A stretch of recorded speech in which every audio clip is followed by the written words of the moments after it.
They said it was madness walking up to a wild black horse tangled in rusted barbed wire, close enough to be killed with a single kick. But when a broke war veteran pressed the jaws of his cutters against the steel and set the beast free, something happened that defied every law of nature. Because that night in the wilderness was not just about saving a horse. It was about trust survival, and a bond so unexpected it would change everything that followed. Before we dive in, let us know where you're watching from.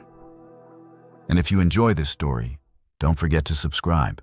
The morning air over the Montana high country was thin and sharp, a kind of cold that sank quietly into the bones and carried with it the unmistakable tang of pine resin and damp earth. A pale sky stretched across the ridges, washed in that muted color that came before the sun gained its strength. The forest was waking slowly, but to Jack Mercer, it felt more like the remnants of sleep than a true morning. He guided his old pickup along the rutted dirt track, the tires thudding over stones, the steering wheel trembling in his calloused hands. The engine rattled in protest, coughing out exhaust that smelled of oil and age, but it was reliable enough, like the man who drove it. Jack had owned this truck longer than he cared to admit, patched together with salvaged parts and stubbornness, much like himself. His reflection in the cracked side mirror was that of a man carved by weather and years of hard living. The frayed collar of his jacket rubbed against his neck, a jacket older than most of the tourists who came to hike these trails in summer. The fabric bore patches of wear at the shoulders, the zipper pulled crooked, but he wore it every day. His face stubbled and sun-creased was the kind that strangers might mistake for stern, though it was mostly tired.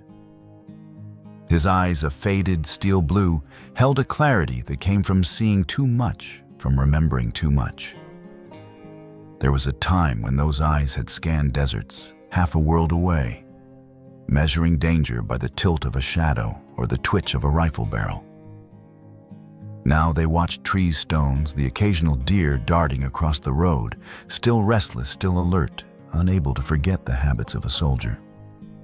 Jack lived alone, and most people in the nearby town had stopped asking why. He was polite when he had to be, but he kept his distance, spending long days in the backcountry, cutting wood or fishing streams. Out here in the vast sweep of the Montana wilderness, he felt less like an intruder and more like someone who belonged. Solitude didn't scare him.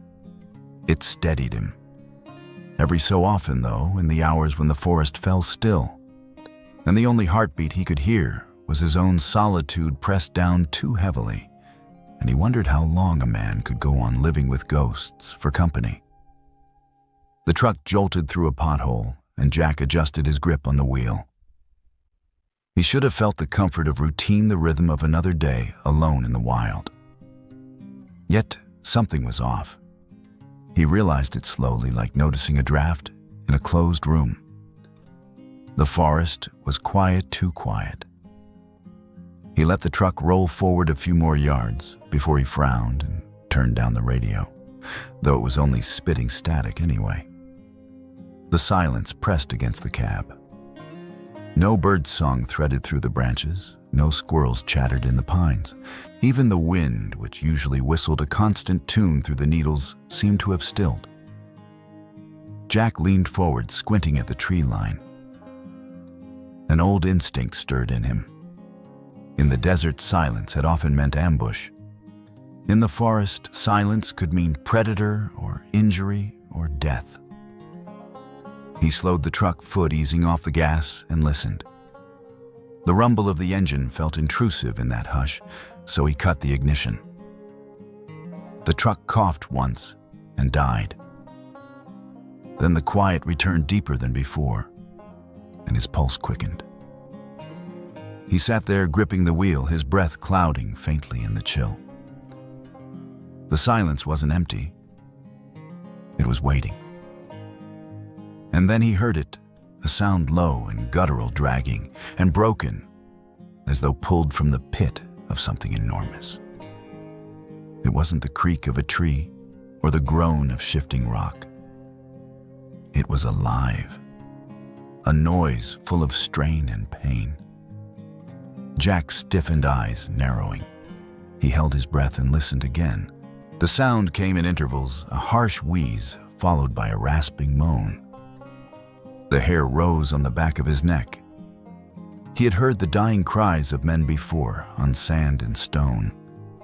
And though this sound came from something not human, the echo of suffering was unmistakable. His hand tightened unconsciously on the steering wheel until his knuckles paled. Part of him wanted to turn the key, start the engine, and keep driving until the sound was swallowed by distance. But he knew himself too well. That wasn't who he was not anymore, not after everything. Slowly, deliberately, he opened the door. The hinge squealed softly. He winced at the noise, glancing into the tree line as if it might draw something out. Then he stepped onto the dirt boots, crunching against gravel. The sound came again from somewhere just beyond the road. Jack turned toward it, moving carefully, scanning the shadows between the trees. He passed the hood of the truck, then the ditch at the side of the track, following the uneven rhythm of that wheeze and groan. And then he saw it. At first, it seemed like a mass of shadow tangled in the undergrowth. But as he drew closer, details emerged, the shimmer of black hide slick with sweat and the flash of a rolling eye, the sharp gleam of barbed wire biting deep. A horse, a massive one. Its coat, once shining, was now matted with dirt and blood. The animal had fought and lost against the cruel embrace of an old barbed wire fence, half collapsed and rusted, left forgotten at the edge of the woods. Loops of steel had wrapped around its chest and foreleg, cutting deep, slicing furrows into flesh that wept crimson. The stallion's shuddered muscles twitching under the strain. Each breath came ragged, misting the air. When it struggled, the barbs dug deeper, and it stilled again with a shuddering moan. Jack stopped several feet away, his heart hammering. The animal was magnificent, even broken like this, tall, broad, a creature of raw strength and beauty. Its mane hung in clumps, tangled with burrs, and streaked dark with blood. The smell hit him then, sharp iron from rust, thick copper from the wounds, and the musky tang of horse sweat. It was a pungent cocktail of life and injury that clawed at his throat. The horse lifted its head weakly. Its eyes, dark, liquid brown, met his, and Jack froze. He expected wildness there, terror, maybe fury. What he saw instead rooted him to the spot. Pain, yes, and fear, but beneath it all, something else. Desperation. Animals didn't look at people like that. Not in his experience. He had spent enough time in these woods to know wild things fought or fled. They didn't plead. Yet here it was, this giant of muscle and sinew, staring at him as though begging for something it couldn't speak. Jack swallowed, his throat dry. His mind raced. Logic screamed at him, "Stay back." This was a wild Mustang, trapped and terrified. If it lashed out, one kick could cave in his chest. He had seen it happen on ranches when he was a boy. He took a step back, and his boots crunching on the dirt, and every survival instinct told him to turn, climb into his truck, and drive until he couldn't hear the sound anymore. That was the smart thing, the safe thing. But his eyes stayed locked on the horses, and memory rose unbidden. Desert heat, the crack of gunfire, the sound of men calling for help that never came. Jack had lived with that guilt for years, the moments when hesitation cost lives, when he had turned away from something he couldn't fix. He knew the weight of walking away. It never left you. His chest tightened painfully. The stallion's sides heaved its breath, whistling weakly. Blood seeped around the wire with every shallow movement. Jack's hands curled into fists at his sides. If he left now, it would die. Slowly. Alone, he drew a long breath, steadying himself, though his pulse thundered in his ears. "Damn it," he muttered under his breath, the words half a curse, half a surrender. He glanced back at his truck, at the Kelly green toolbox in the bed. Inside was a pair of old wire cutters, dull but serviceable. He had used them to mend fences to salvage scrap. Never had he imagined they might be the line between life and death for something like this. Jack turned back to the stallion, jaws set. The horse's gaze hadn't left him. Its ears twitched, nostrils flaring, but it didn't thrash as he stepped a fraction closer. He could almost hear his own heart answering that silent plea, if not me, then who? And with that thought, Jack made his choice. He spun on his heel, hurried back to the bed of his pickup, and yanked open the battered green toolbox that rode there. Inside, under a scatter of old nails and fencing staples, lay a pair of bolt cutters he'd carried for years. The handles were chipped, the hinge stiff with rust, but the jaws were sharp enough. He hefted it, testing the grip, then blew out a long breath. His chest rose and fell heavily the same way it used to before going through a breached door overseas. "All right," he muttered to himself, voice gravelly in the cold air. "Let's do something stupid." With the cutters heavy in his hand, he walked back toward the trapped horse. Each step was deliberate, slow, his boots pressing softly into the pine needle carpet. He kept his shoulders low, head slightly bowed, trying to make himself less threatening. He'd learned long ago that animals picked up everything, tone, movement, even intent. The horse noticed him immediately. Its ears snapped forward, then back, then forward again, catching his approach. Its sides heaved. The great chest rose and fell in ragged rhythm, each breath pulling at the barbs buried deep in flesh. A tremor rippled down the animal's powerful shoulders, and the air filled with the sound of labored breathing. Jack stopped a few feet away, close enough now to smell the copper tang of blood and the earthy musk of sweat. The animal's eyes rolled white, showing all around. Its legs kicked weakly at the ground.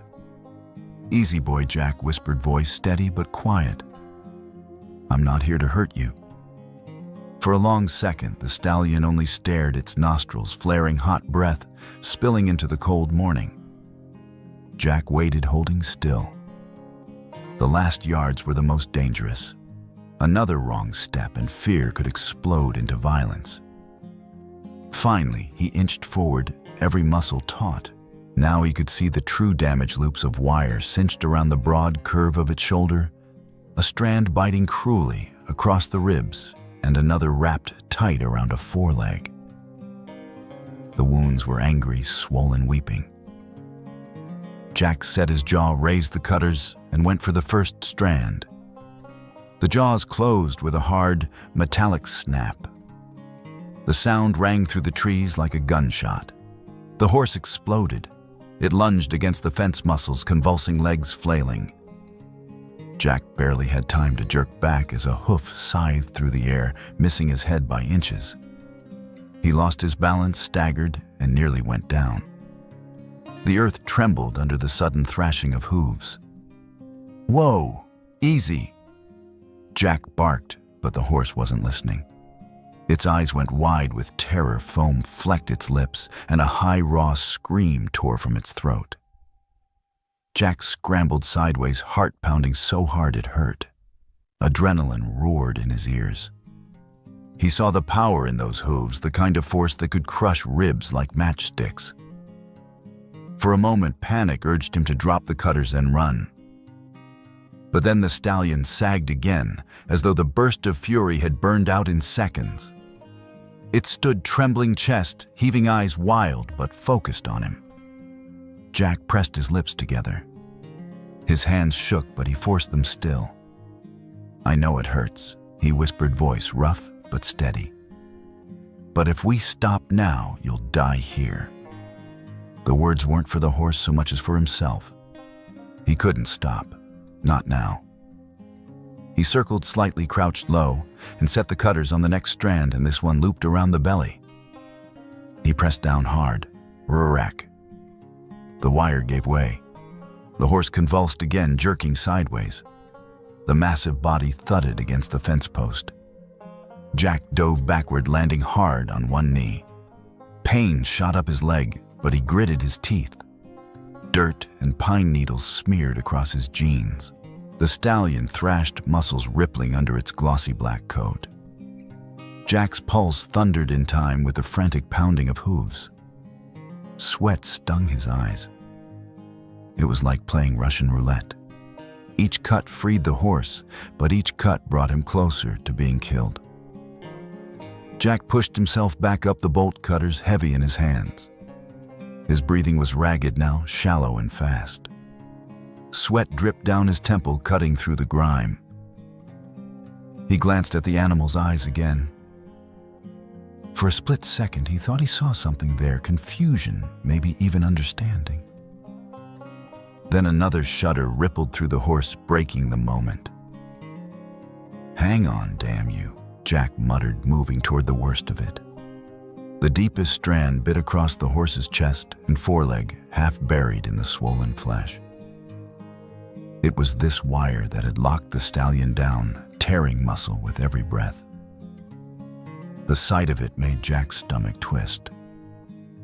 He knelt careful, his movements slow as molasses. His hands brushed the horse's damp hide, feeling it flinch. The heat rolling off the animal was intense, mixed with the stink of blood.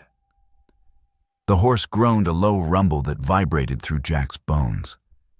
Its whole body trembled violently, veins standing out under the stretched skin. Hot breath blasted against Jack's cheek as he leaned closer, cutters poised. "Just one more," Jack murmured. His voice cracked under the weight of it. "Hold on." He slid the jaws into place. His fingers tightened around the handles. For an instant, time seemed to freeze, the sound of his own heartbeat, the smell of blood, the dark eye staring into him. Then he squeezed. The cutters shrieked as steel gave way. The strand whipped loose, snapping back into the brush. Blood surged from the freed wound. The stallion shrieked a guttural roar that split the air. Jack barely had time to throw himself backward as the horse surged forward. Its bulk lunged hooves, gouging deep furrows. For a heart-stopping second, Jack was sure it was coming for him. He stumbled, landed hard on his back, breath exploding from his lungs. But the stallion didn't charge. It staggered 2 steps, legs folding beneath it, then collapsed with a crash that shook the ground. The great body rolled once onto its side, heaving blood soaking into the earth. Jack lay frozen where he had fallen, chest heaving, sweat stinging his eyes. He waited for the strike that never came. Finally, he pushed himself up on one elbow, staring in disbelief. The horse lay still, trembling but unmoving, its breath rattling. For long seconds, neither man nor beast moved. Only the rasp of exhausted lungs filled the clearing.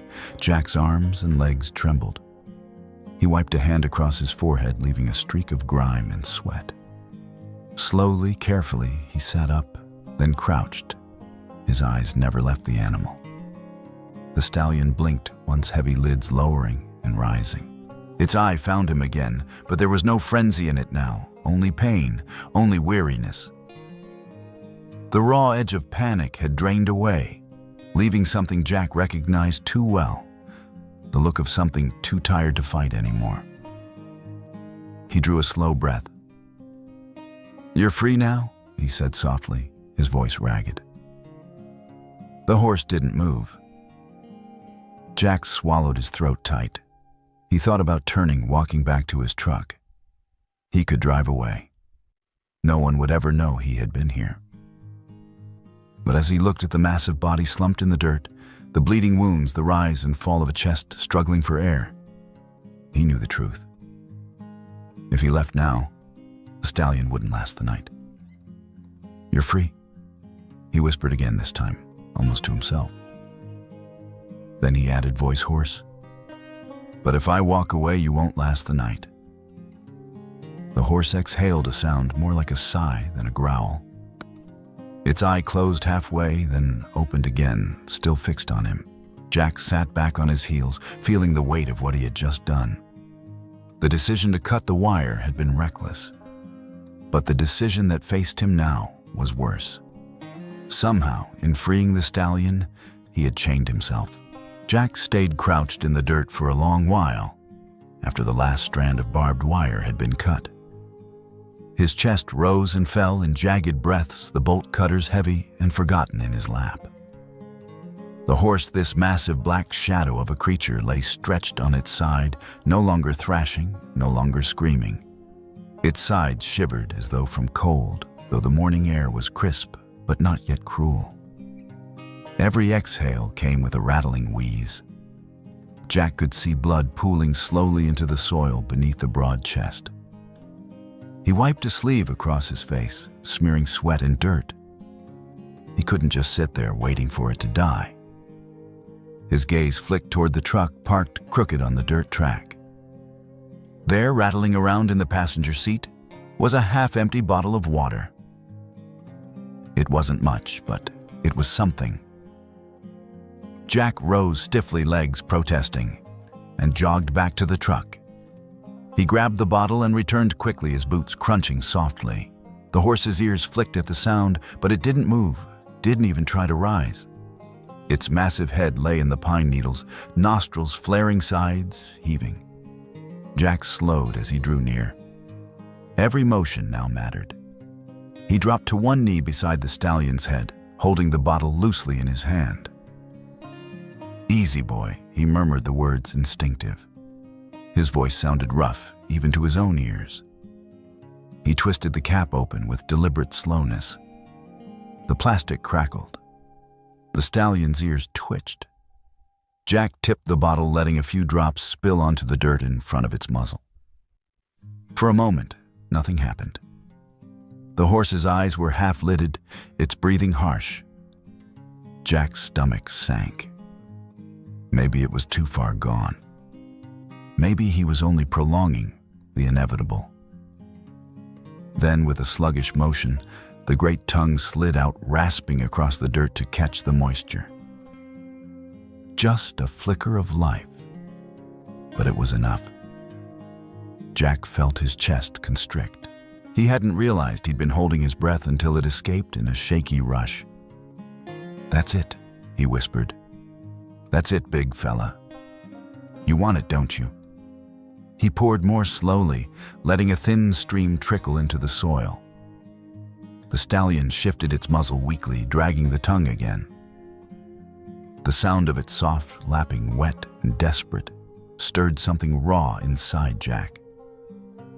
This was a wild horse, proud, untamed, built to outrun storms and fight off predators.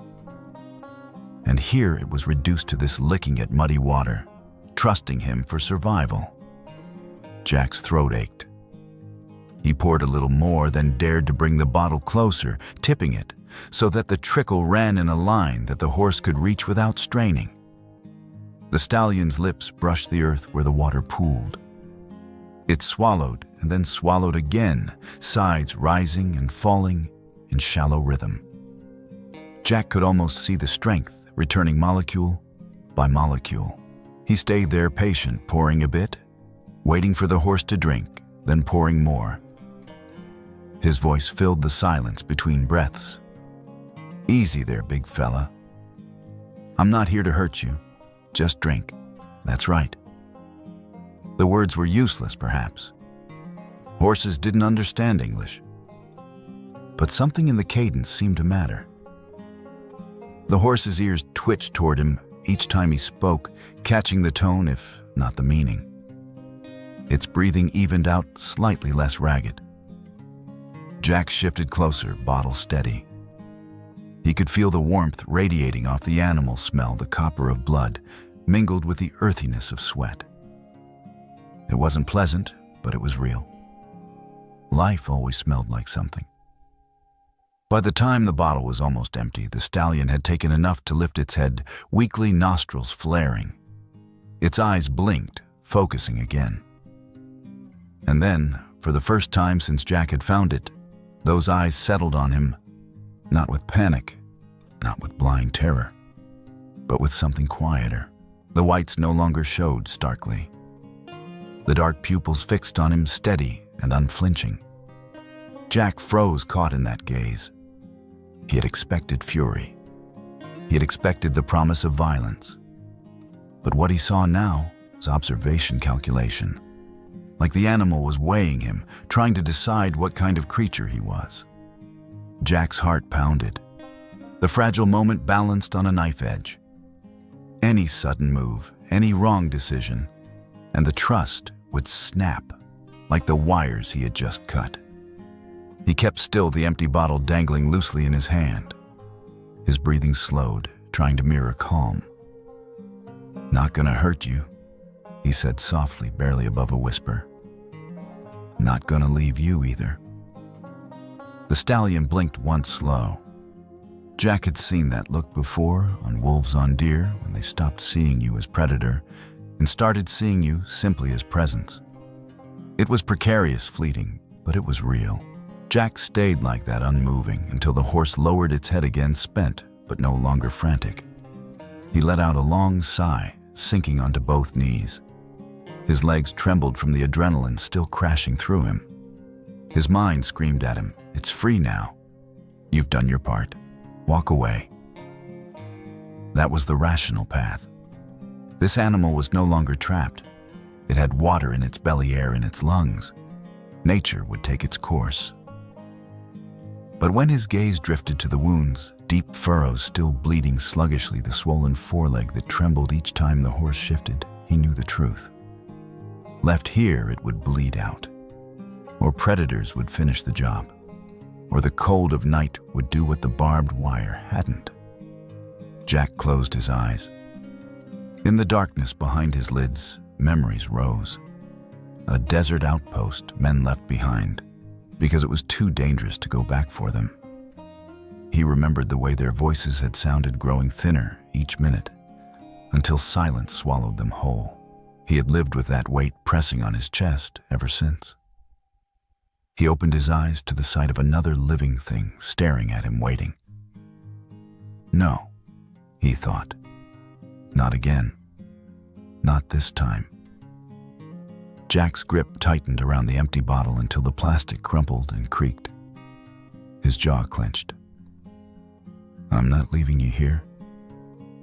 He whispered the words, rough, torn from someplace deep. He leaned closer, his voice firm despite the tremor in it. "Not like this." The stallion exhaled a long, hot sigh that ruffled the dirt between them. Its ears twitched, and it shifted its head slightly, as though acknowledging what had been said. Jack stared, stunned. For a moment, it felt like an answer, like understanding. He pushed to his feet, knees popping, and drew in a lungful of cold mountain air. His hands shook, his body exhausted, but his decision was set. Ahead of him lay the impossible, moving a half-dead, half-ton animal through the woods to safety. Alone. But behind him lay only one thing, the option of walking away. Jack glanced back once more at the stallion sprawled in the needles. Its eyes followed him, steady, waiting. "All right, big fella," Jack muttered, dragging a hand down his face. "Guess we're in this together." And with that, he turned toward the truck mind, already racing with desperate, foolish plans. He jogged back to the pickup, the bed rattling with every slam of his boots. Digging under a heap of old gear, his fingers found the tarp, faded green canvas, frayed at the edges. Beside it lay a coil of rope he'd carried since the service, thick and rough, scarred by years of use. Both felt heavier than memory when he dragged them out. Back at Raven's side, Jack crouched low. The horse's great body shivered at his presence, but made no move to fight. The trust forged moments ago still held fragile as glass. Jack unfolded the tarp, then began working it under the stallion, inch by inch. Each time the canvas brushed a wound, Raven flinched, a rumbling groan escaping his throat, but he didn't thrash. Jack whispered steady reassurances, words he barely heard himself. "Easy, easy. I've got you." When the tarp was finally spread beneath most of the horse's bulk, Jack threaded the rope through grommets and tied knots with quick, practiced motions. He pulled the lines taut, fashioning a crude sled. Then he stood back, aching sweat, already dampening his shirt despite the morning chill. He stepped away a few paces and looked at the black mound of muscle and blood resting on the tarp. The sheer size of it made his stomach turn. He was one man, one worn-out man. And yet, if he didn't try, there would be nothing left of this animal by dawn. Jack set his jaw, grabbed the lead rope, and leaned back with everything he had. His boots dug trenches in the soil as he heaved. The tarp shifted with a screech of fabric against dirt. Raven let out a pained grunt, but the stallion moved, an inch, then another. Jack staggered forward, then set his weight again. Pull, breathe, pull again. His shoulders burned, his arms shook. The tarp slid only inches at a time, but each inch was stolen victory. Within minutes, his shirt clung to his back, soaked through. His breaths tore from him in ragged bursts. His chest ached as if someone had set a fire inside his ribs. Still he pulled. The tarp rasped leaves and grit catching under it. Raven shifted weakly, his breath hot and damp against the cold air. Jack risked a glance back and nearly faltered. The horse's eyes were open, following him, steady and intent. "Don't look at me like that," Jack gasped, bracing for another haul. "I'm no miracle worker." But he pulled again. The sight of those eyes refused to let him stop. The forest swallowed time. Minutes became miles in Jack's mind. Each step forward was earned by pain in his shoulders, by the stabbing in his lower back, by the pounding of blood in his temples. He dragged the rope until his hands blistered, until the edges cut deep into his palms. He'd pause, gasping, bent double, then feel that gaze on him again and straighten. Keep moving, keep moving. After perhaps 30 yards, though, it felt like a mile. Jack's legs quivered so badly he thought they might fold. He dropped the rope, fell to his knees, and pressed a shaking hand against the earth. Behind him came a sound that froze his blood. The stallion tried to rise. Raven planted one foreleg, trembled, and heaved, muscles bunching like coiled steel. For a moment, impossibly, he lifted himself. Then his strength failed. His legs collapsed beneath him, and he crashed back down, dust exploding in a cloud. His great chest heaved, nostrils flaring, foam flecking his lips. Jack scrambled to his side, fear clawing at him. He pressed a hand to the thick neck, searching for a pulse. Beneath the blood-streaked coat, the beat was faint, irregular, but still there. "Maybe it's already too late," Jack whispered. The words burned his throat. He bowed his head, eyes shut tight against the rush of defeat. But when he opened them again, ravens were still there, half-lidded, dark, stubborn. Alive. The stallion hadn't surrendered. Not yet. Jack let out a shaky laugh that was half sob, half defiance. "All right then." Not yet. He leaned down close, voice raw, trembling, but steady in its intent. "Come on, just a little more. Don't quit on me now." The horse's ear twitched at the sound, a tiny flicker of acknowledgement. Then impossibly, Raven shifted. His massive head lifted an inch. He dragged one leg forward, claws of pain etched across his body, but he moved. Jack's breath caught. He blinked hard, disbelief and awe colliding in his chest. "You've got to be kidding me," he whispered. But it was real. The stallion, broken and bleeding, was answering him. Jack lunged for the rope, seized it, and hauled with renewed force. At the same instant, Raven strained too, dragging himself across the tarp a fraction.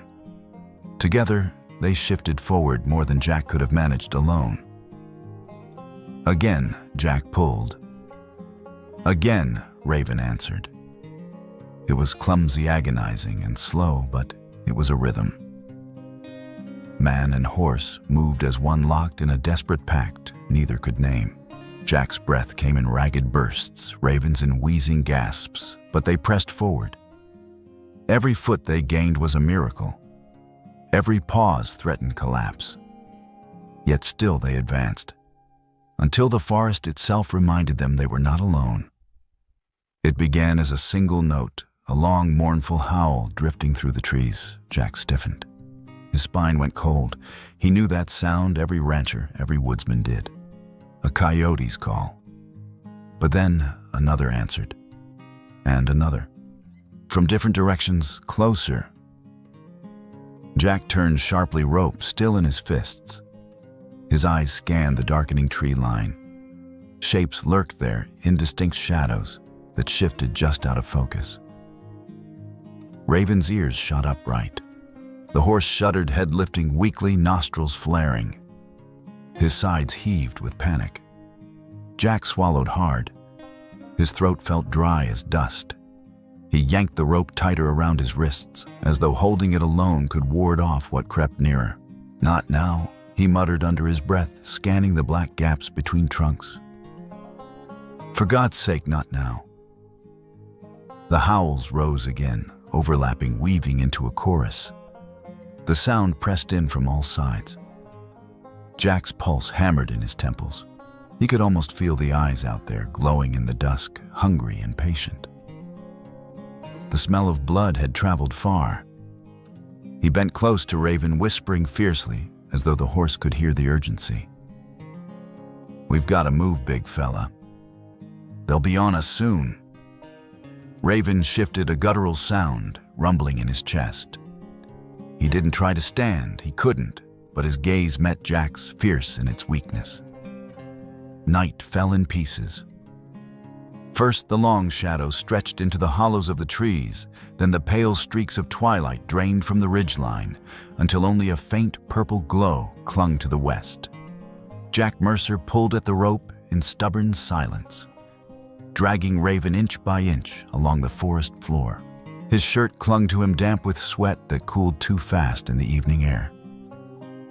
The temperature was dropping quickly now. Cold seeped down from the mountains like an invisible tide. A low mist crept from the undergrowth and pooled in the hollows, curling around his boots. Every breath steamed in the dark. Jack's shoulders throbbed, his back screamed with every pull. But still he leaned into the rope. The tarp rasped over roots and rocks, carrying the weight of the black stallion, whose breaths were loud and labored behind him. Each inhale sounded ragged, each exhale too thin. Raven was fading, and Jack knew it. The woods had fallen eerily quiet again, as though holding its breath.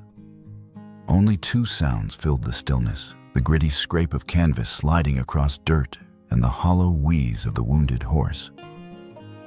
It should have been comforting proof that they were still moving forward, still alive. Instead, it pressed down on Jack's ears like the ticking of a clock.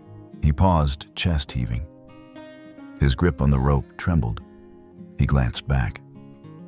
Raven's eyes glowed faintly in what little light remained open and fixed on him, stubborn even in exhaustion. "Don't quit on me," Jack muttered, voice hoarse. He spat to clear the dryness in his throat and set himself for another pull. And then he froze. Between one breath and the next, something changed. A prickle ran down his spine, the way it always had in the desert just before the ambush came. He stilled, rope taut in his hands, head lifted, ears straining. The forest had gone too quiet. He turned slowly, scanning the black wall of trees. That was when he saw them, points of light gleaming faintly between the trunks. One pair, then two, then three eyes. A chill clamped down his back. His breath caught. The first howl rose like a blade, cutting through the silence, long, low, and mournful. It rolled across the timber, echoing from ridge to ridge, until it seemed the whole night was howling back. A second joined then, a third, until the air thrummed with hungry voices. Jack's stomach dropped. He'd heard that song before. Every rancher in Montana knew it.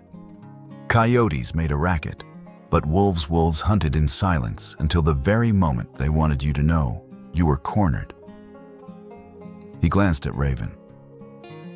The stallion had stiffened ears, pricked forward nostrils flaring wide as he sucked in the scent on the wind. His entire body trembled. Fear cut through the weakness, dragging instinct back to the surface. They smelled the blood, Jack whispered more to himself than the horse. His pulse hammered in his throat. He let the rope fall and stepped back, planting himself between Raven and the tree line, his boots rooted into the soil. He fumbled in his pocket with hands that shook from fatigue, but found what he needed, the old folding knife. The steel blade clicked out with a weary snick. It looked pitiful in the darkness, barely more than a shard of silver in his palm. Against wolves, it might as well have been a toothpick. Still, he raised it. "Stay with me, big fella," he murmured over his shoulder. "We're not done yet." The words steadied him as much as they did the horse. He squared his shoulders, forcing his breath into a rhythm. For a moment, the forest seemed to lean inward, holding its breath. Then a shape detached itself from the blackness and came low and fast. The wolf burst from the trees like a shadow, uncoiled muscles rippling under gray fur, eyes blazing. Jack's body reacted before his mind could. He roared a raw, primal sound and slashed with the knife as the shape closed in. Steel met fur with a flash of resistance. The wolf twisted mid-lunge, snapping jaws, missing his thigh by inches. It yelped at the sting of the blade, grazing its flank, and skidded back, circling. Jack's chest hammered. He barely had time to register the cold sweat rolling down his spine before the growls started. All around him, from every shadow, a chorus of teeth and hunger.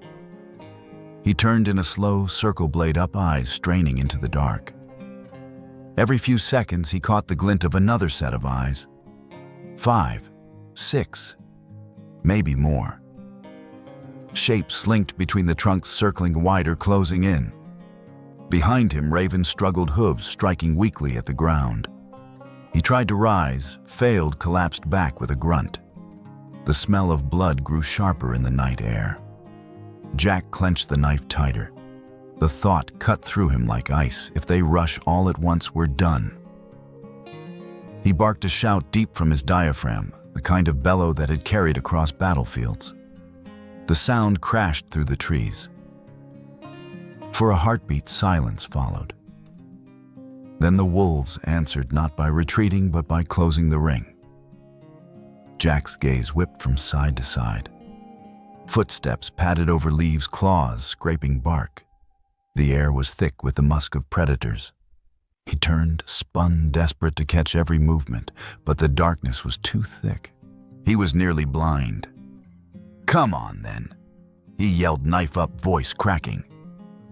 His heart thudded so hard it felt like it would break through his ribs. One wolf snapped from the shadows, teeth flashing white. Jack slashed. The blade cut air as the wolf fainted back. Growls deepened, rumbling like thunder beneath the earth.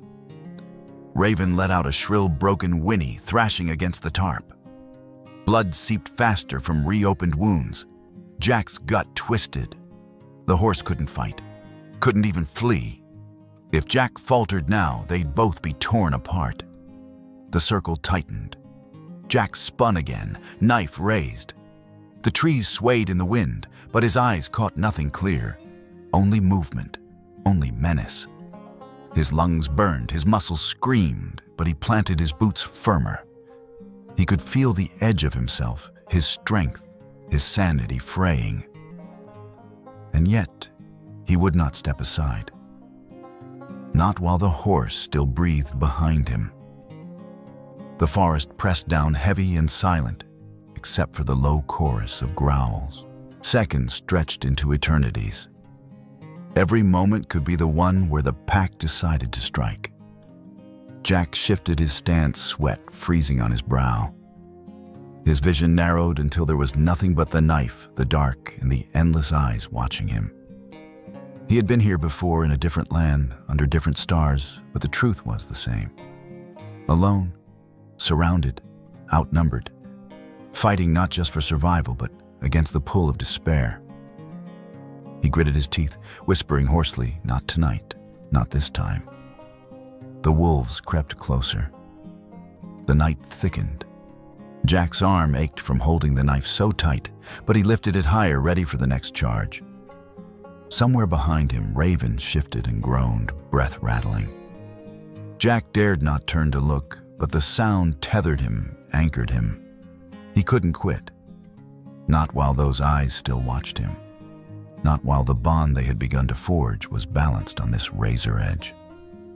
And so he stood, blade, flashing dully, body shaking with exhaustion, daring the darkness to come for them both.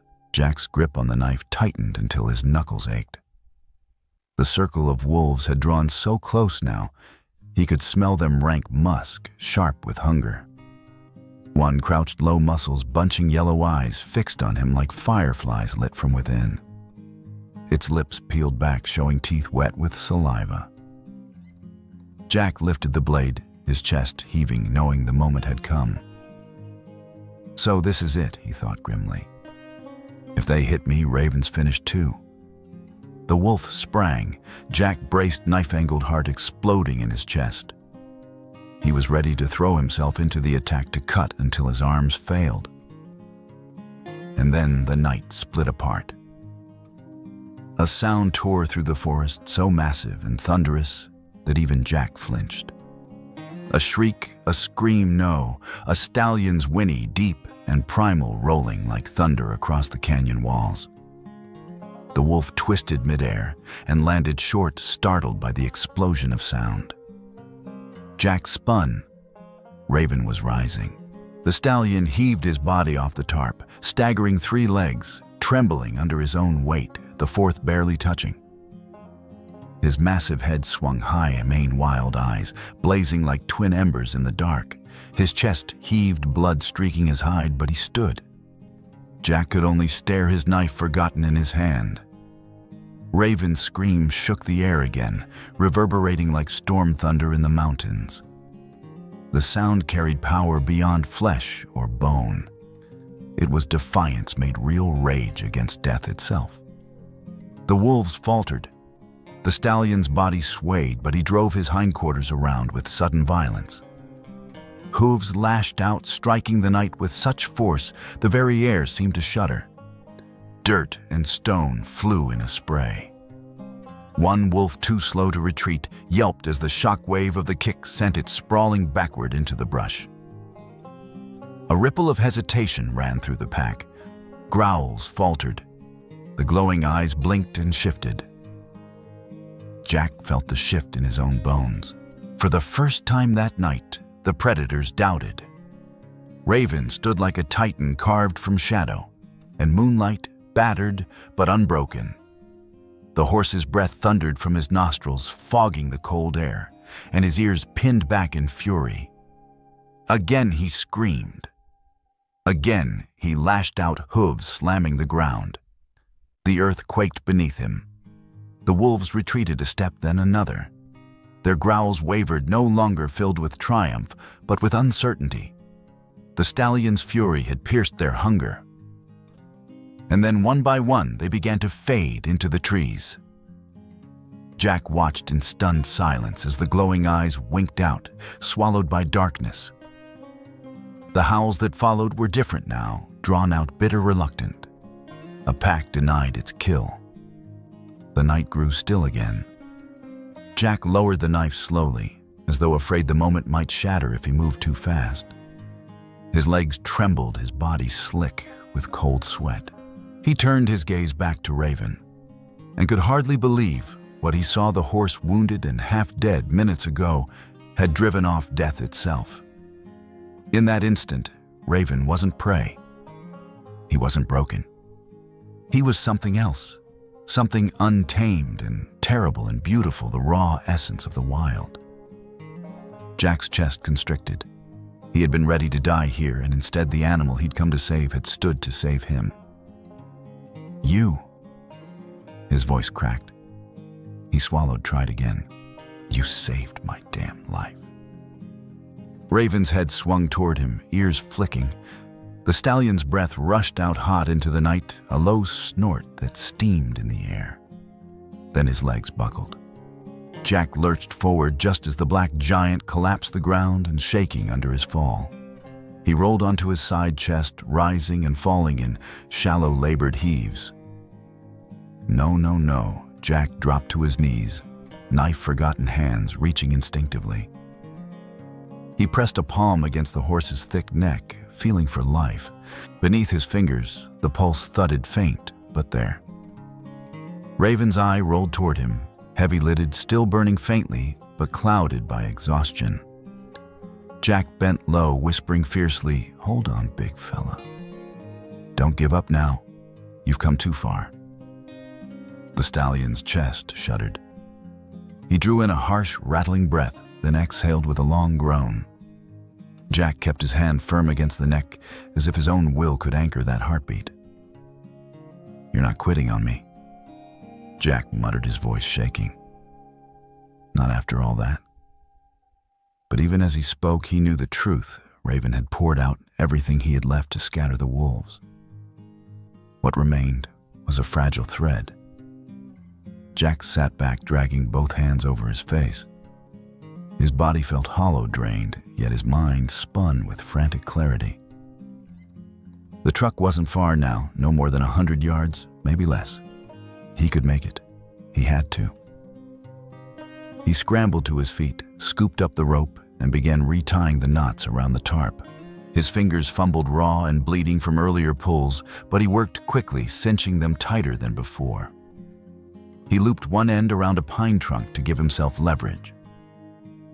Just a little further, he muttered, echoing his earlier plea. He bent, grabbed the rope, and leaned back with all his weight. Muscles screamed. His teeth ground together. Inch by inch, the tarp scraped forward. He pulled again, veins bulging in his forearms, his boots slipping in the dirt. Every jerk of progress felt like fire running through his spine. Behind him, Raven's eye stayed open, faint but steady, following him. That gaze burned into Jack's back, feeding him strength he didn't know he had left. He hauled again, snarling through clenched teeth until another yard was won. Then another. The road gleamed faintly ahead through the trees, pale gravel reflecting moonlight. The sight filled him with raw determination. "Come on," Jack growled, hauling until stars burst behind his eyes. "We're almost there." The tarp crept, the horse groaned, but the distance shrank. And then a new sound split the night. Not a howl, not claws, a deep mechanical growl. Jack froze, breath locked in his chest. From beyond the tree line came the thrum of an engine, low and steady, growing louder. Headlights swung through the forest beams, slicing between trunks, cutting through the mist.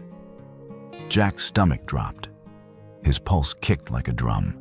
A pickup truck, coming fast. The grinding roar of the truck's engine grew louder until it drowned out even the sound of Jack's ragged breathing. He planted himself in front of Raven's body rope, still clutched in his blistered hands. The stallion lay in the shadows behind him, chest rising faintly, each breath sounding like it might be the last. Jack squinted into the flood of headlights, bearing down through the trees. The pickup rolled to a halt at the edge of the clearing. For a long beat, only the idle rumble of its engine filled the silence. Then a sharp crack split the night. Dirt burst into the air just a few feet from Jack's boots. He jerked back instinctively, heart slamming. A warning shot. A rough voice followed, ragged with age and whiskey. "That horse is mine. Step away, soldier." Jack's vision adjusted enough to make out the figure emerging from the truck. Eli Turner. His face was carved deep with lines and shadow, his eyes bloodshot and hard as flint. The man had been a thorn in every rancher's side for years, greedy, spiteful, always claiming what wasn't his. Tonight, his lean frame looked stretched tight over bone like hunger itself had taken human shape. A rifle sat heavy in his arms, the barrel glinting under the headlights. Jack stood tall despite the exhaustion dragging at his bones. His body trembled, but not from fear. He had faced men like Eli before, men who thought possession was the only law that mattered. Behind him, Raven shifted weakly, a low groan rattling in his throat. Jack moved instinctively to block the horse from sight. Eli's boots crunched on gravel as he stepped forward, slow and deliberate. "You know what that beast is worth," his voice cracked, half snarl, half plea. "More than your truck, your cabin, hell, more than you'll ever be." Jack didn't move. His breath rasped in and out, but his voice came low, steady, carrying all the weight of a man who had seen enough of death. "It's dying. You shoot it, that's on your conscience." Eli barked a laugh that held no humor. "Conscience? Don't talk to me about conscience, Mercer. That horse doesn't belong to you. It doesn't belong to anyone. But I'll be damned if I let you drag it out from under my nose." Jack felt the rope bite into his blistered palms. He shifted his stance, shoulders squared, the battered outline of a man refusing to bend. "Then you'll have to go through me first." For a moment, silence thickened, heavier than smoke. The two men stood locked in a standoff, headlights casting long shadows across their faces. Raven's breathing filled the pause like a drumbeat of inevitability.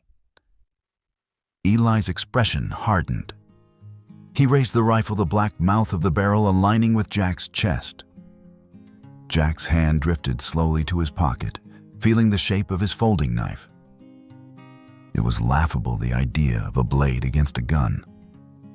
But he couldn't stand empty-handed. His breath came shallow, heart hammering. The world shrank into a tunnel, the barrel, the trigger, the slight tightening of Eli's knuckles. Jack's mind flashed back to another battlefield, another night, when rifles rose from the dark and friends fell like wheat. He'd sworn never to freeze again, never to watch helplessly. And then a sound, weak but cutting through the tension like a plea. Raven whinnied. It was broken, strained, but alive. The noise snapped through Jack's chest. He locked eyes with Eli, refusing to flinch. He would not step aside, not this time. For a heartbeat, the world hung on a knife edge. Then new lights split the clearing. Another engine, smaller but steady. A Jeep. Eli twisted, rifle wavering. The beams illuminated the sheriff's insignia on the door before the vehicle even stopped. Dust kicked up as the Jeep braked hard. Sheriff Nora Blake stepped out, her boots striking the dirt with a finality that silenced even the insects. Her voice cut through the night. "Drop the gun, Eli. Now." Eli stiffened, jaw tightening. "This is my land," he shot back, though his voice carried more bluster than conviction. "That horse belongs to me." Nora's hand rested casually on the grip of her sidearm, but her eyes were steel. She moved forward a pace, her badge catching the glow of headlights. "That horse is federal property. Injured wildlife is under my jurisdiction. You shoot it, and I'll have you in cuffs before the sun comes up." The barrel of Eli's rifle wavered. For a moment, Jack thought the man might actually pull the trigger out of sheer stubborn spite. Then Eli spat into the dirt, a guttural sound. He lowered the rifle slowly, reluctantly, his face twisted with rage. His eyes found Jack's burning. "This isn't over, Mercer. That beast will never be yours." He turned, stomped back to his truck, and with a roar of the engine tore away into the night, leaving only the bitter stench of exhaust and gunpowder. The silence that followed felt louder than the confrontation. Jack sagged slightly, the adrenaline draining from his limbs until he could barely keep upright. He leaned one hand on the rope, the other pressed against his thigh to steady himself. Nora walked closer, her gaze sweeping over the bloodied stallion sprawled on the tarp before lifting to Jack's face. Her expression was a mixture of exasperation and reluctant respect. "You should have called me Jack," she said flatly. "You could have been killed." Jack let out a rough laugh that caught in his throat. He swiped a sleeve across his sweat-soaked face.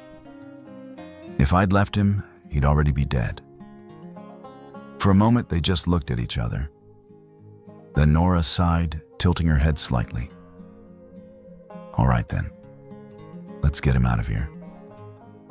Jack nodded once. His arms trembled as he bent to secure the rope again, but he forced his body to obey. Nora crouched opposite him, looping the line carefully through the winch on his old pickup. The truck groaned to life, its tired engine humming as the cable tightened. The tarp lurched, dragging Raven inch by painful inch toward the bed. The horse groaned, blood trickling fresh from reopened cuts, but he didn't fight. He lay still, trusting the humans who surrounded him. Jack guided the tarp as the winch strained his body, hovering close, murmuring steady encouragements. "Almost there, big fella. Stay with me." The steel cables sang under the tension, whining as the tarp scraped higher. Jack's muscles screamed to help, but the mechanical pull carried most of the weight now. Nora steadied the horse's massive shoulders as best she could, her boots braced wide. At last, with one final grind of gears, Raven slid fully into the bed of the truck. His body collapsed against the metal chest, heaving head-lolling weakly to the side. Jack stumbled back, rope falling from his raw hands. His knees buckled, but he caught himself against the side of the truck. For a moment, he could only stand there, shaking, staring at the animal he had dragged from death's door again and again. Relief crashed over him so fiercely it nearly toppled him. He let out a breath he didn't realize he'd been holding, chest aching, eyes stinging. Nora laid a steady hand on his shoulder. "Go," she said quietly, her voice softer now. "I'll clear the way." Jack nodded, unable to find words. He staggered toward the driver's seat, his every muscle screaming in protest, but his resolve sharper than ever. Behind him, Raven shifted faintly in the bed, his breath weak but steady. The night wasn't done testing them. But for now, for this fragile moment, they had survived. Jack climbed behind the wheel with hands that wouldn't stop shaking. The cab smelled of sweat and pine and old oil. The seat springs pressed through the fabric as if to remind him this truck had lived more lives than it had a right to. He turned the key. The engine coughed, shuddered, and finally caught. Headlights flared across the trees and threw the night backward in two dirty cones. He checked the rearview mirror. The black bulk of the horse filled the bed, a fallen mountain wrapped in tarp and rope. Raven didn't move, didn't even twitch an ear. Only the faint rise and fall of his chest proved he was still here, still fighting. Jack's mouth went dry. "Stay with me, big fella," he said, voice no more than a rasp. "Don't you quit now." He dropped the truck into gear and pressed the accelerator. Gravel rattled. The back end slewed, then bit. The old pickup lunged forward, bumping onto the narrow road that unspooled through the timber like a scar. Night swallowed the track just beyond the headlights. Where the beams ended, the world ended. The road climbed and fell without mercy, a ladder of ruts and potholes chiseled into the mountain. Every dip made the frame groan and the tie-down straps creak. Jack flinched each time the suspension bottomed out, imagining the jolt rippling through Raven's body. "Easy," he muttered to the truck, as if it could hear him. To the horse he said, "Almost there," though he didn't know how far there really was. Wind knifed through the crack in the window. He hadn't realized the glass no longer sealed right. It made a lonely whistle like air escaping a wound. The sound skittered down his spine. He gripped the wheel tighter and pushed the speedometer past the number he usually promised himself he wouldn't cross on these roads. The tires hit a washboard stretch and the whole vehicle shivered bolts, complaining as if they might loosen and fall away. In the mirror, Raven's chest fluttered. The stallion's head lolled to one side, an ear flattened by gravity. Jack kept glancing back and dragging his gaze forward again, road mirror road, until his eyes ached. He wanted to talk, just to fill the silence, to anchor the living thing in the bed to the world by a line of words. "Stay with me, big fella. Don't you quit now." The phrase became a cadence, a rope he threw backward again and again. He thought about calling ahead. His battered phone lay in the cup holder with a cracked screen and a battery that died when the temperature dropped. No bars. Even if there had been, what would he say? "I have a dying wild horse in my truck and a heart that won't slow down." He pressed the gas a little harder. The track pitched into a switchback. Beyond the guardless edge, the valley fell away into a darkness that seemed to have weight. Jack took the corner too fast and felt the tires slide sideways over loose rock. He eased off the throttle and the truck corrected with a shudder. In the rearview, Raven's chest hitched and stilled. Jack's own breath turned ragged. "I know," he said. "I know." The voice that came out of him belonged to someone older. "I'm sorry. I should have called sooner. Should have brought help right away." Guilt ran through him like a wire. If he'd done anything different, would the horse be stronger now? The truck rattled over a pothole and the thought seemed to rattle loose with it. Useless.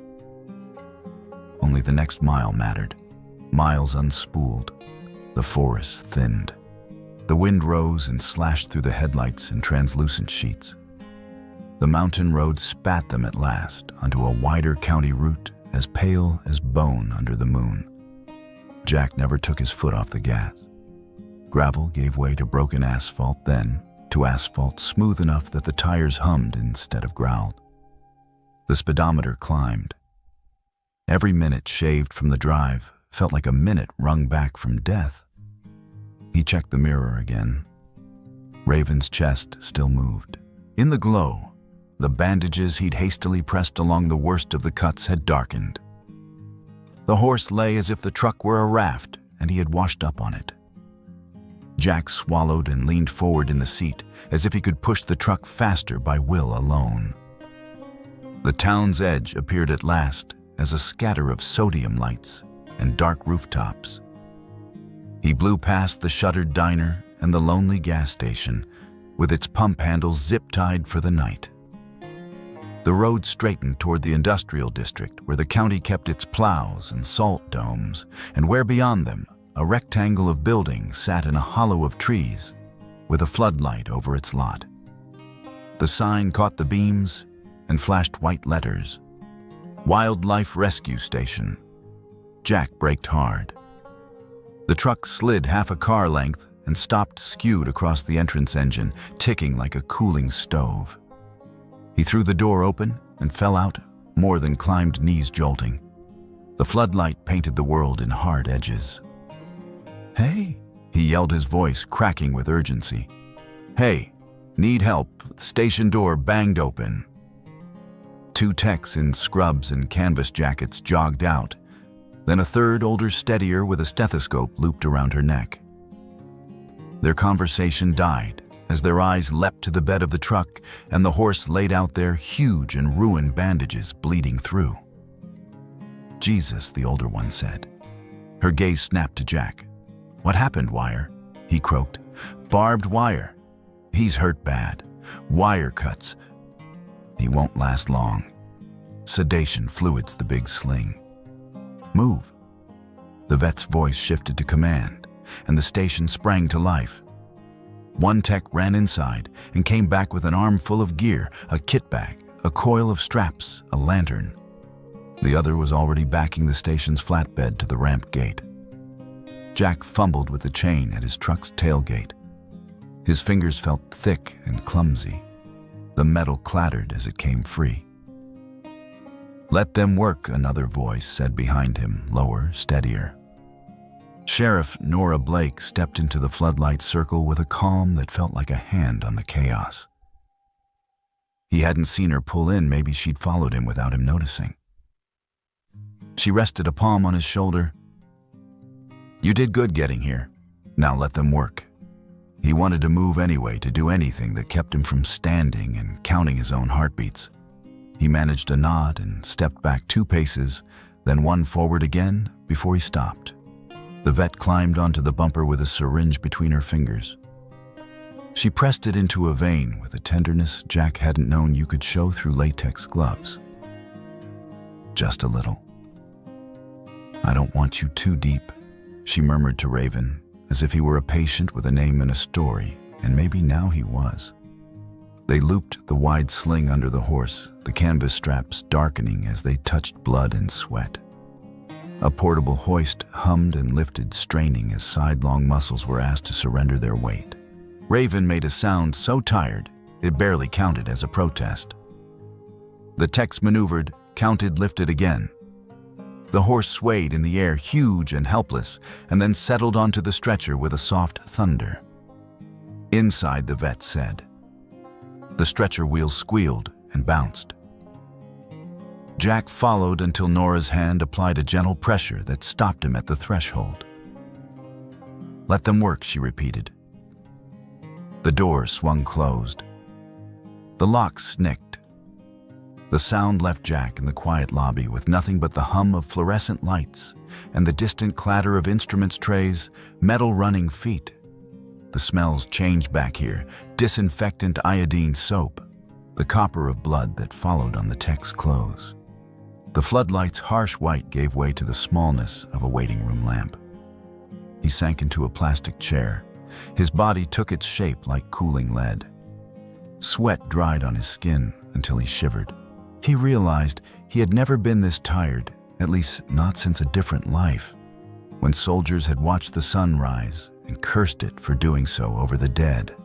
Across from him on a bulletin board, children's crayon drawings of foxes and owls fluttered faintly with the movement of the air. Someone had left a magazine on the table. Its pages were dog-eared. He stared at it without seeing anything. Muffled through the door, a horse made a low, broken sound. Jack flinched. He pressed his fingers into his knees until they hurt. "Don't let me lose him too," he said to no one to the room, to the God he hadn't spoken to in years. His voice felt like it came from the bottom of a well. "Don't. Please." Time unspooled sideways. Sometimes it was a minute, sometimes it was a decade. He remembered a canvas tent lit from the inside by lantern light, a medic's hands moving quickly in the heat, the dust on everything. He remembered the way a man's breath could sound like tearing paper when the body was deciding whether to keep it. He remembered how it felt to walk out alone into air that smelled of diesel and sand, and know that a life had gone where he could not follow it. The door opened once. A tech with freckles and serious eyes passed through with a bag of fluids and didn't meet Jack's gaze because she was holding her own together. The door thudded closed again. The clock on the wall ticked. The second hand made a click each time it moved, and each click sounded like a pin being pulled from inside him. Nora sat down 2 chairs over. She didn't speak for a while.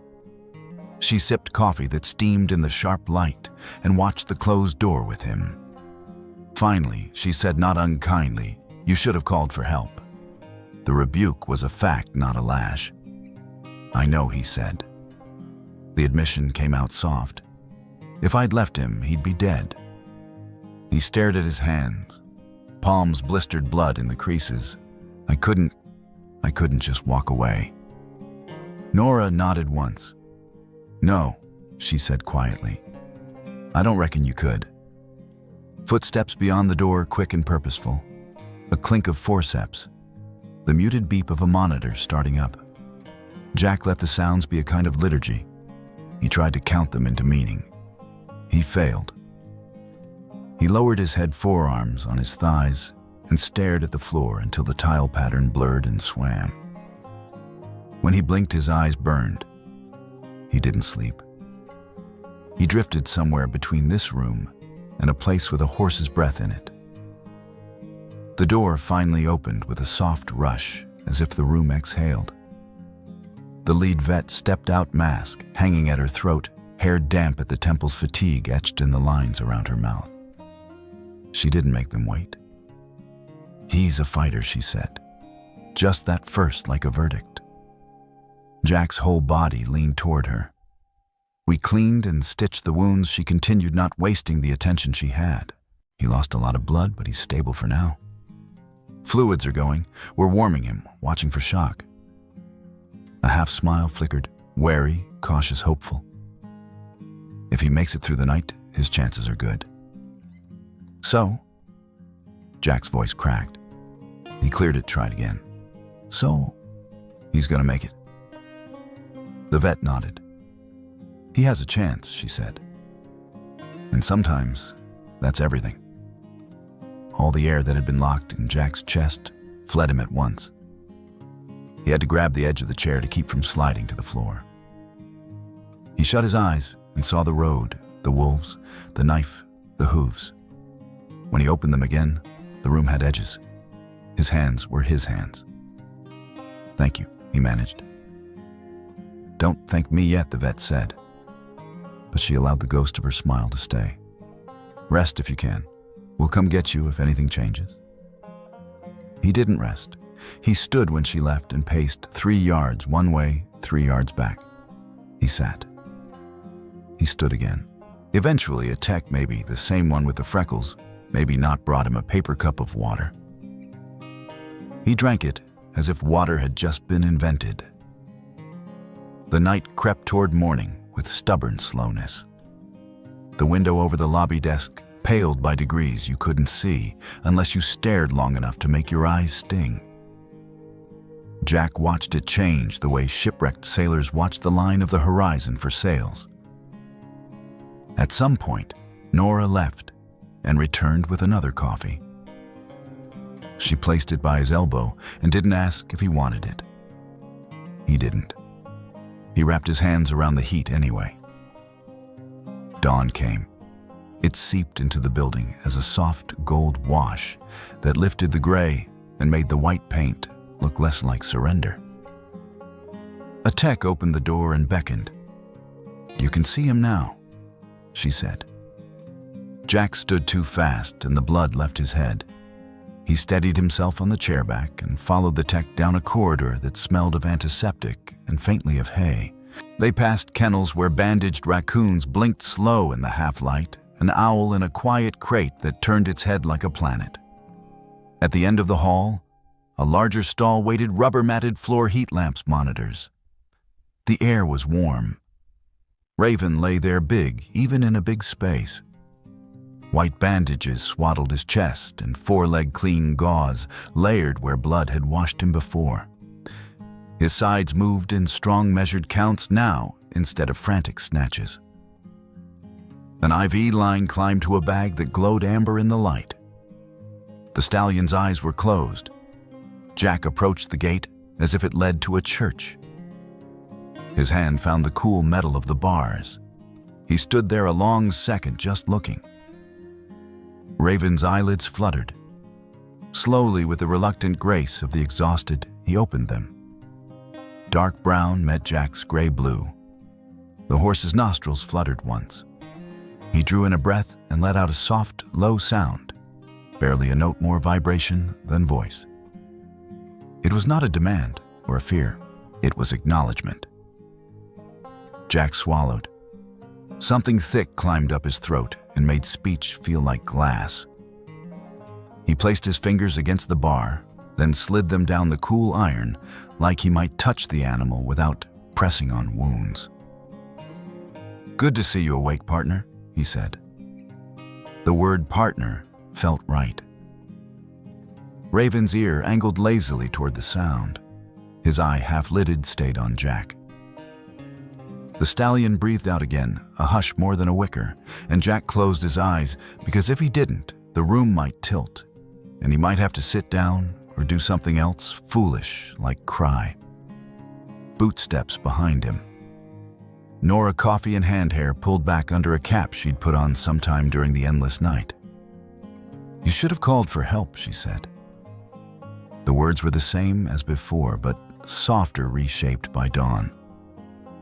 "But you did the right thing." Jack turned. He must have looked wrecked, shirt-stained beard shadow, dark eyes red at the rims. He didn't try to hide any of it. "If I hadn't, he'd be dead," he said. "I couldn't just walk away." Nora studied him for a beat, then nodded once. "Well, thanks to you, he's still breathing." The vet appeared long enough to check the monitors and adjust the drip. She remarked without looking up, "He's stubborn. That helps." Then she vanished down the hall again, trailing competence like a wake. Jack stayed by the gate until his legs told him he had to shift or fall. He did neither. He simply leaned into the bars and let the heat from the lamps breathe into his skin. Time thinned. He knew he would have to go soon. The station would keep raving. Regulations and sense required it. Besides, the horse needed more than one man with a rope and a truck could give. But the thought of stepping away pressed on Jack's ribs. So he did what he could with the selfish minutes left and memorized small things the way Raven's lashes were tipped in dust, the pale crescent of an old scar at his shoulder blade, the steadiness of the breath under bandage. "Take care, big fella," Jack said at last, the words rough because they had to push through everything in the way. "You've got a second chance now." He straightened, fingers slipping from the iron. He turned toward the door. His boots made a hush on the rubber mat. He had taken 2 steps when the sound cut through the warm air behind him. It wasn't loud. It didn't need to be. A low, trilling, almost conversational whinny, short, certain. A goodbye. Jack stopped. The room tipped and steadied around him. For a heartbeat, he stood there with his eyes closed to make the moment longer. Then he smiled, a small, exhausted, immeasurable thing, and looked back. Raven's eye watched him. Not pleading now, not asking, acknowledging. "Go on," it seemed to say. "I'll be here when you come back, or I won't. Either way, you did your part." Jack nodded. Once the soldier's goodbye, he hadn't been able to make all those years ago. "See you around," he said, and this time his voice didn't break. The corridor felt different on the way out, as if the building had lifted off its foundation by a fraction of an inch. In the lobby, sunlight had finally found its way through the high window and poured a stripe of gold across the floor. Dust motes danced there like shaken glitter. He pushed through the glass door. Morning met him with a chill that didn't bite as hard as the night had. Sunlight spilled over the ridge and ran down the pines in sheets. The gravel lot glittered with dew. The mountains, those old, indifferent witnesses, wore bands of light and shadow like sashes. Jack stepped into it and drew a breath so deep his ribs protested. The air flooded him. Something in his shoulders let go that had been clenched for years. The weight was still there, the old losses, the old ghosts, but it felt set down beside him instead of strapped to his back. He walked toward the truck slower than he had walked anywhere in months. The bed was empty now, except for rope and tarp and a few dark stains where another life had almost ended. He ran a hand along the tailgate, then closed it gently, as if the truck were a friend who needed sleeping in. Nora stood by her Jeep, watching him without pretending not to. She lifted her coffee in a silent salute. He did the same with nothing in his hand. "You going home?" she asked. "I don't know," he said, and realized it was the truest thing he'd spoken in years. "I think I might just drive." "Call me Nora," said, which in their language meant, "Don't go back inside yourself and shut the door." He nodded. He climbed into the cab. The engine started on the second try. He let it idle and watched sunlight move across the hood until the metal shone in places it hadn't shown in a long time. In the mirror, the rescue station's door stayed closed, but he could still hear that low farewell if he let himself. Jack put the truck in gear. The tires rolled. The world went with them. He didn't feel saved. Salvation was too big, too fast a word. But he felt changed in a way that held. He had cut a living thing out of wire, yes. He had stood between it and a circle of teeth. He had dragged it to help and watched hands more capable than his stitch it back together. But somewhere between the first day with me and that last quiet whinny, the direction of mercy had tilted. The horse had stood up for him in the dark. The horse had given him a reason to do the next impossible thing and then the next. In a night full of choices, he had chosen the one that made him larger instead of smaller. The road out of the station curved toward town and then away from it. Jack followed the away. Sunlight burned off the last of the mist. The sky opened its blue. He drove with the window cracked and the cold morning air in his face and the smell of pine rushing in like a blessing. For the first time in a long time, the day in front of him looked like something he wanted to step into. He didn't know what it held. He didn't need to. He only knew he wasn't walking into it alone anymore. Somewhere behind him, in a warm stall, under red lamps, a black horse breathed. Somewhere ahead of him, the road turned and turned again. Jack set his hands on the wheel and let the truck carry him forward into the ordinary miracle of a day that hadn't existed until now. Thank you for staying with us until the end of this story. We'd love to hear from you. Share your thoughts in the comments below and let us know your favorite part. If you enjoyed the journey, don't forget to like, share, and subscribe to our channel for more captivating stories like this one. And don't miss out. Hit the notification bell so you're always updated on our latest content. Your support truly means the world to us.